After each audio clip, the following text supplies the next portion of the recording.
hello friends आपनकर प्रिय mega धारावाहिक बहु आमर एनआईर आज अध्याय कौन हो आगामी अध्याय कौन होगा जाऊँगी जानापी भिडियो प्रथम शेष देखा सहित भिडियोटी जब पसंद लगी भिडियोटी लाइक करने सहित आम चैनल को सब्सक्राइब करनी एमती नुआ नुआ भिडियो सर्वप्रथम देखा दर्शक बंधु आपने देखिं निशामणि देवी और देवकी दुहे प्लान कर घर भितर बारूद रखिदे और दुहे बाहर आसी जूस पीउछंती और कथा होउछंती जे घर अंधार होइछि बोली कैंडल लगाइबा सर्वप्रथम ट्राए करिवो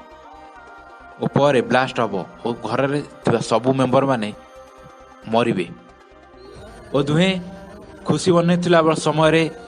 नरेंद्र एंट्री कर घर भितर को नरेंद्र को देखी व्यस्त हो पड़ुं निशामणि और देवकी कहते तो ससुर कौन गले घर भितर को सी ना कैंडल लगेदेवे और व्यस्त व्यस्त पिछा कर देवकी और निशामणि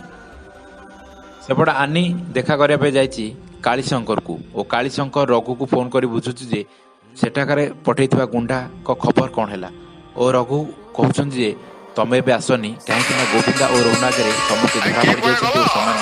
बहुत गंडगोल हो जाए